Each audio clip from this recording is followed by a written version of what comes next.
Hello, welcome student. Chemistry world में आपका इंतज़ार चल रहा है। प्रज्ञा मैडम તમારી રાહ જોવે છે। આપણે દ્રાવણો ચેપ્ટરમાં લાસ્ટ લેક્ચરમાં હેનરીનો નિયમ અને એના અકોર્ડિંગ જે सम्स છે એ સોલ્વ કર્યા હતા। આજે સરસ મજાનો ટોપિક સ્ટાર્ટ થઈ રહ્યો છે, દ્રાવણના સંખ્યાત્મક ગુણધર્મો। દ્રાવણના સંખ્યાત્મક ગુણધર્મો। તો આ સંખ્યાત્મક ગુણધર્મો વળી શું? તમે એમ જ કહેશો હમણાં કે મેડમ ભૌતિક ગુણધર્મો તમે શીખાયા, રાસાયણિક ગુણધર્મો શીખાયા, આ વળી નવું ક્યાંથી આવ્યું સંખ્યાત્મક ગુણધર્મો? તો આ સંખ્યાત્મક ગુણધર્મો એટલે શું? તો કે દ્રાવણને કેટલાક એવા ગુણધર્મો છે, દ્રાવણના કેટલાક એવા ગુણધર્મો કે જે દ્રાવ્ય કણોની સંખ્યા પર આધાર રાખે છે।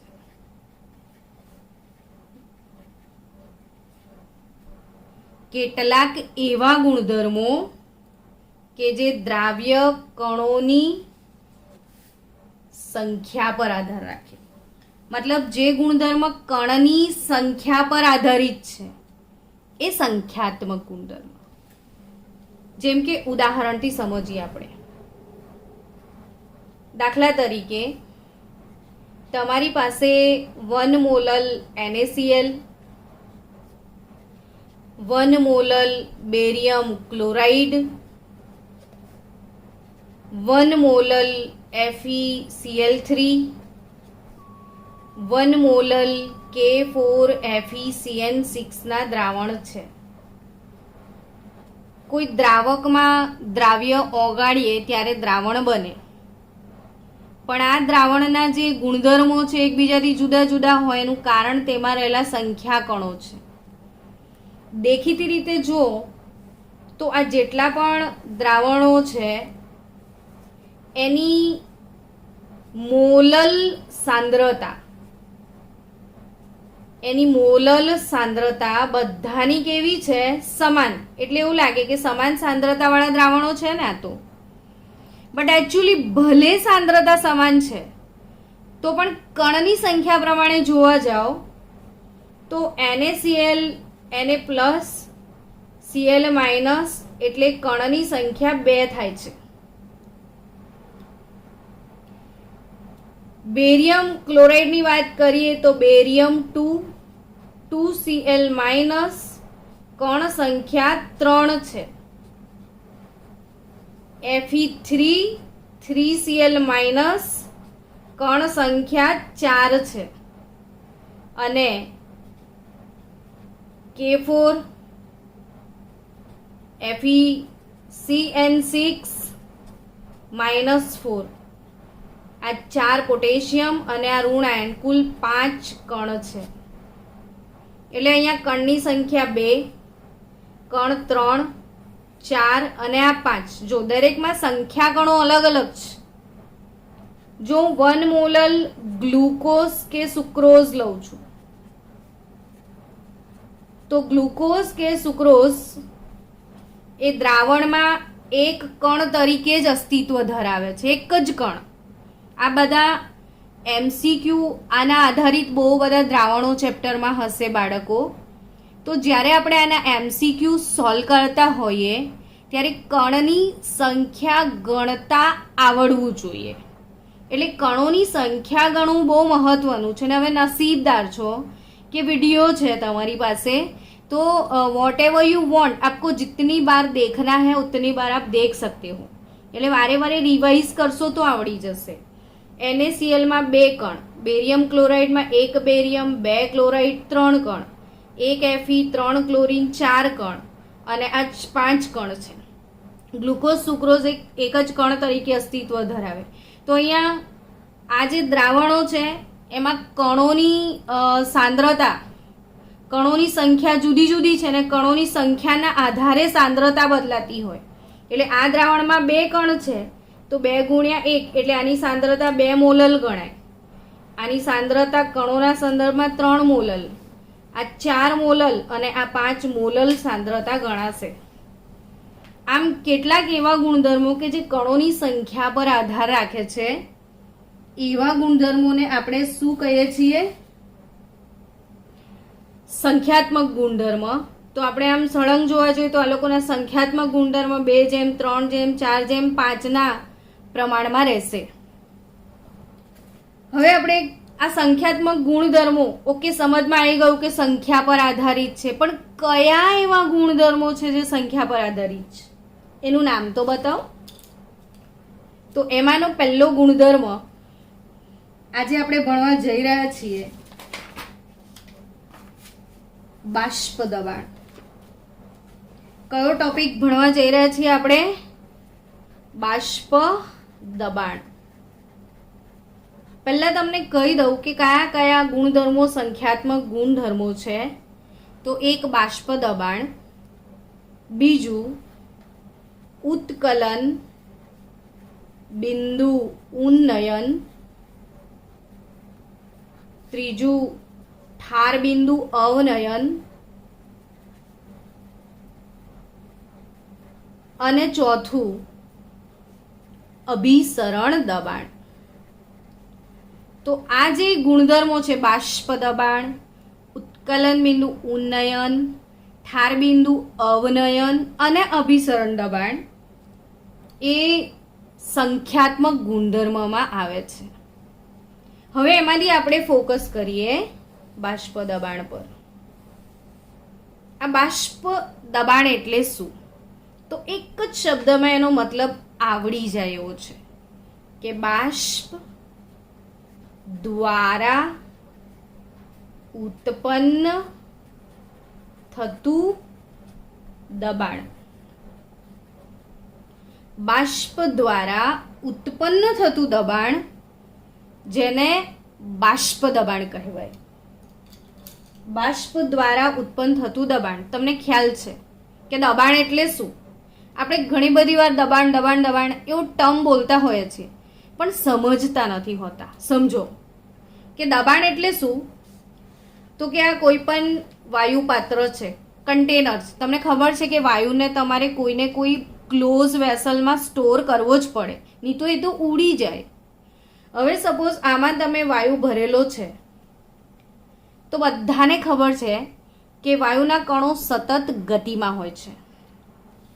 શું ખ્યાલ છે તમને કે વાયુના કણો સતત ગતિમાં હોય છે અને પાત્રની દિવાલ સાથે સતત અથડાય છે. અને આ જ્યારે પાત્રની દિવાલ સાથે અથડાય છે ત્યારે દબાણ ઉત્પન્ન કરે છે અને એને માપવામાં આવે છે, જેને જે તે વાયુનું દબાણ કહેવામાં આવે છે. તો દબાણ હંમેશા ગેસને હોય, ગેસને. હવે બાષ્પ કઈ અવસ્થામાં હોય? તો કે ગેસ તો હોય.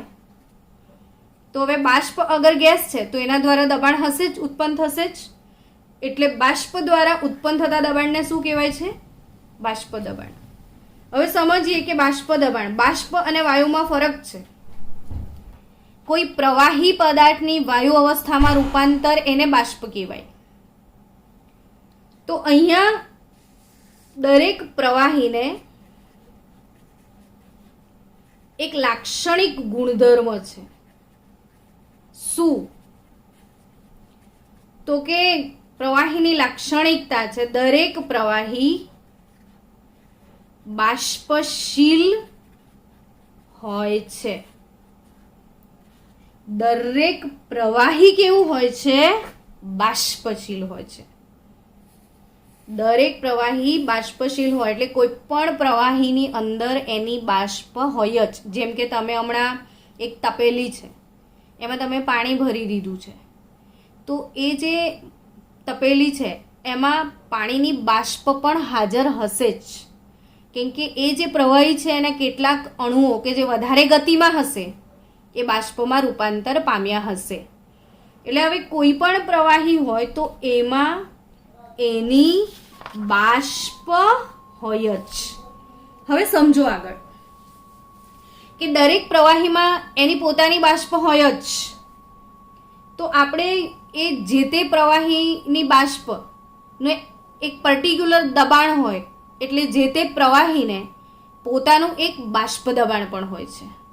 દરેક પ્રવાહીને પોતાનું એક બાષ્પ દબાણ હોય છે, પણ એ અલગ અલગ હોઈ શકે. જેમ કે ઉદાહરણ લઈએ, દાખલા તરીકે હું પાણી લઉં અને હું ક્લોરોફોર્મ લઉં,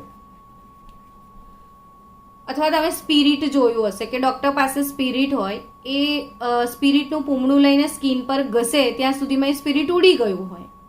જેમ કે પરફ્યુમ યા અત્તર તમે સ્કિન પર લગાવો અને ફટાફટ એ ઉડી જાય છે. તો જે પ્રવાહી ઉડી જાય છે ફટાફટ, એ વધારે બાષ્પશીલ છે એવું કહેવાય? તો બટ ઓબ્વિયસ ક્લોરીન વધારે બાષ્પશીલ છે. ક્લોરીન કેવું છે? વધારે બાષ્પશીલ. અને પાણી જે છે એ ઓછું બાષ્પશીલ છે. આ વધુ બાષ્પશીલ છે, આ ઓછું બાષ્પશીલ છે. મતલબ આમાં વધુ બાષ્પ બને છે, આમાં ઓછી બાષ્પ બને છે. આનો અર્થ શું થયો કે પાણીનું જે બાષ્પ દબાણ છે, પ્રેશર ઓફ H2O, એ પ્રેશર ઓફ ક્લોરોફોર્મથી ઓછું જ હશે.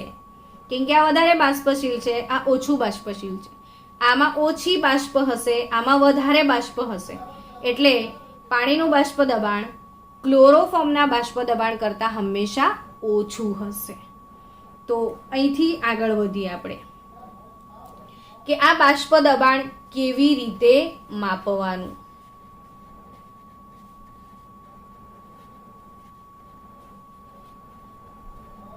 તો એ માપવા માટેનું જે સાધન છે એ છે મેનોમીટર. બાષ્પ દબાણ કયા સાધનથી માપી શકાય? મેનોમીટરથી માપી શકાય. જો હવે તમારે બાષ્પ દબાણ માપવું છે તો ધારો કે એક પાત્ર છે, આમાં તમે પ્રવાહીને લઈ લો. પ્રવાહીને લીધા પછી એને સંપૂર્ણ ક્લોઝ કરી દો. ક્લોઝ કર્યા પછી શું થશે કે ધીરે ધીરે પાણીના અણુઓ બાષ્પ બનીને ઉડવા લાગશે અને પાત્રની દિવાલ પર દબાણ ઉત્પન્ન કરશે. અને અહીંથી એનું દબાણ મેનોમીટર વડે માપો તમે, તો શરૂઆતમાં એનું જે ઇન્ડિકેટર છે એ ધીરે ધીરે ધીરે ધીરે ધીરે વધશે. કેમ? હમણાં જ તમે પાણી ભર્યું છે, પાણીમાંથી હમણાં બાષ્પ બનવાની પ્રક્રિયા ચાલી રહી છે, એટલે પ્રવાહીમાંથી બાષ્પ બનવાની પ્રોસેસ ચાલુ છે. પ્રવાહીમાંથી શું બનવાની પ્રોસેસ ચાલુ છે? બાષ્પ બનવાની પ્રોસેસ ચાલુ છે. એટલે પ્રવાહીમાંથી બાષ્પ બને છે, પ્રવાહીમાંથી બાષ્પના અણુઓ ઉડી ઉડીને બહાર આવે છે. તો અહીંથી પ્રવાહીમાંથી બાષ્પ બનીને આવી રહી છે.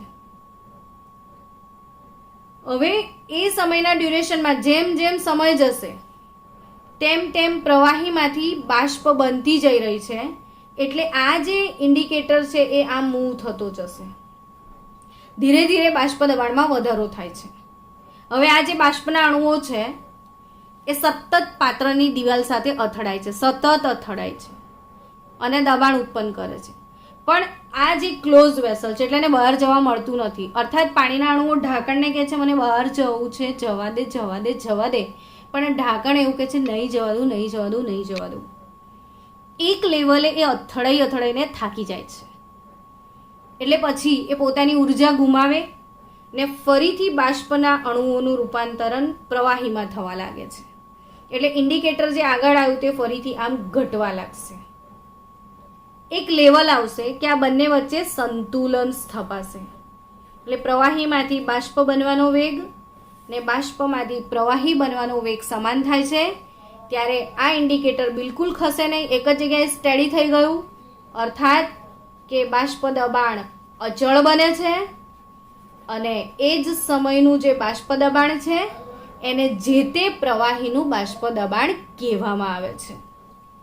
તો આ જે તે પ્રવાહીનું બાષ્પ દબાણ મેનોમીટર વડે ક્યારે મપાય? તો કે જ્યારે પ્રવાહી ટુ બાષ્પ અને બાષ્પ ટુ પ્રવાહી બનવાની જે પ્રક્રિયા છે એનો વેગ સમાન થઈ જાય.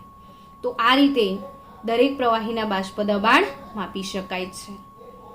હવે આપણે એ સમજીએ કે આ જે બાષ્પ દબાણ છે એ બાષ્પ દબાણ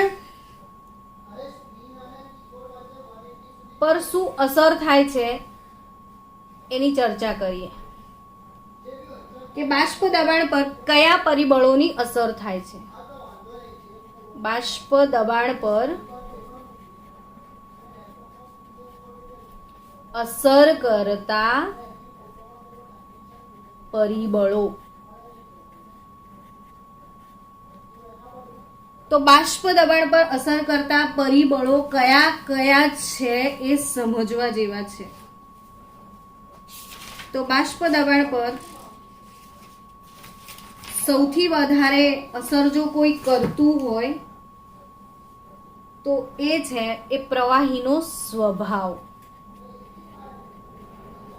પ્રવાહીનો સ્વભાવ આપણે આગળ ડિસ્કસ કરી ચૂક્યા છીએ. પ્રવાહીનો સ્વભાવ એટલે શું? તો કે જે પ્રવાહી વધુ બાષ્પશીલ હોય તેનું દબાણ વધુ હોય અને જે પ્રવાહી ઓછું બાષ્પશીલ હોય તેનું દબાણ ઓછું હશે. તો જે વધુ બાષ્પશીલ પ્રવાહી છે એ વધુ બાષ્પશીલ પ્રવાહી કયું? તો હમણાં જ મેં કીધું કે ચલો હું કમ્પેરિઝન કરું. પાણી લઈ લઉં, પેટ્રોલ લઉં, સ્પિરિટ લઉં.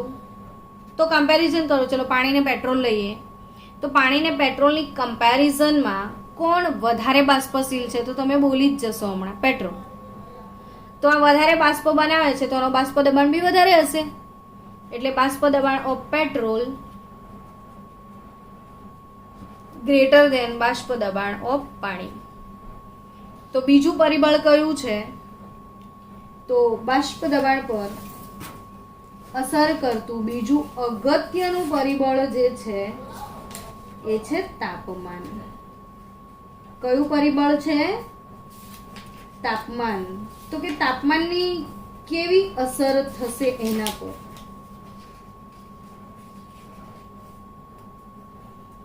વેઇટ કરજો 1 મિનિટ કે ભાઈ તાપમાનની શું અસર થશે. તો કે તમે પોતે એક લોજિક સમજો. મારે અહીંયા બીજી એક વાત કરવી છે, પાણી અને પેટ્રોલની. ક્વેશ્ચન એ છે કે પાણી ને પેટ્રોલમાં પેટ્રોલ વધુ બાષ્પશીલ છે, પાણી ઓછું બાષ્પશીલ છે. કારણ? તો કે તમને ખબર છે કે પાણીના અણુ વચ્ચે HOH તો પાણીના અણુ વચ્ચે હાઇડ્રોજન બોન્ડ હોય છે. પાણીના અણુ વચ્ચે કયો બોન્ડ હોય છે? Hydrogen bond. એટલે એક અણુ બીજા અણુને હાઇડ્રોજન બંધથી પકડી રાખે છે. અર્થાત કે પાણીના અણુઓ વચ્ચે કોઈકને કોઈક પ્રકારનું આકર્ષણ છે અને આ આકર્ષણ બળો એટલે આંતર આણ્વીય આકર્ષણ બળો. તો પાણીના આંતર આણ્વીય આકર્ષણ બળ ઊંચા છે. પાણીમાં આંતર આણ્વીય આકર્ષણ બળ વધુ છે ને પેટ્રોલમાં ઓછું છે. પેટ્રોલમાં એક અણુ બીજા અણુને વધારે જકડી નથી રાખતો એટલે આ બંને અણુ ફટાફટ ઉડી જાય છે. તો જેના આંતર આણ્વીય આકર્ષણ ઊંચા હોય એની બાષ્પ જલ્દી ના બને એટલે એનું બાષ્પ દબાણ ઓછું હોય છે. તો અહીંયા પ્રવાહીના સ્વભાવની વાત કરું તો પાણી ને પેટ્રોલ એટલે આમાં આંતરાણ્વીય આકર્ષણ બળ ઊંચું, અહીંયા આંતરાણ્વીય આકર્ષણ બળ નીચું. એટલે આની બાષ્પ વધારે બને, આની ઓછી બને. પણ બીજું પરિબળ છે તાપમાન. તો આજે તાપમાનની વાત કરીએ તો કોઈને બી ખબર છે કે તમે પાણીને તાપમાન આપો તો પાણી ઉકળે તો એની અંદર વરાળ વધે ને વરાળ વધે તો બાષ્પ દબાણ પણ વધે. એટલે તાપમાન વધે ને તો બાષ્પ દબાણ હંમેશા વધે જ. તાપમાન વધે તો બાષ્પ દબાણ હંમેશા વધે, કારણ કે તાપમાન વધવાથી વધુ ને વધુ વાયુના અણુઓ રૂપાંતરિત થાય છે. વધુ ને વધુ પ્રવાહીના અણુઓ વાયુમાં રૂપાંતરિત થાય અને બાષ્પ દબાણમાં વધારો થાય. અને આ જે સંતુલન હોય છે અથવા કોઈ પણ પ્રવાહી જે છે એની બાષ્પ સાથેનું સંતુલન આવે ત્યારે પ્રવાહીનું બાષ્પ દબાણ એને જથ્થાત્મક રીતે માપવા માટે ક્લાઉસિયસ ક્લેપેરોન ઇક્વેશન વપરાય છે. ક્લાઉસિયસ ક્લેપેરોન સમીકરણ યુઝ થાય છે. અને આ ક્લાઉસિયસ ક્લેપેરોન ઇક્વેશન જે છે એ log P2/P1 is equal to delta vaporization H upon 2.303 R into bracket T2 minus T1 upon T1 T2. तो log P2/P1 is equal to vaporization upon 2.303 R into bracket T2 minus T1. આ ટેક્સ્ટબુકમાં નથી ક્લેપેરોન ક્લેસિયસ equation, but આ નીટમાં એકવાર પૂછાયું છે કે ક્લેપેરોન ક્લેસિયા છે ને ક્લાઉસિયસ ક્લેપેરોન યા ક્લેપેરોન ક્લેસિયસ equation આવું પણ પૂછાય છે. તો એ ઇક્વેશન એ વખતે તમને ક્વેશ્ચન થશે કે આવું તો કશું આવ્યું નથી, પણ અહીંયા યાદ રાખજો કે આ બાષ્પ દબાણ જે છે એનો તાપમાન સાથે જે વધારો થાય છે એને જથ્થાત્મક માપવા માટેનું ઇક્વેશન છે ક્લેપેરોન ક્લેસિયસ, જ્યાં T1 તાપમાને બાષ્પ દબાણ P1, T2 તાપમાને બાષ્પ દબાણ P2, વેપોરાઇઝેશન એન્થાલ્પી એટલે બાષ્પાયન એન્થાલ્પી, R એટલે વાયુ અચળાંક, 2.303 R એટલે T2 minus T1 upon T1 T2 log P2/P1.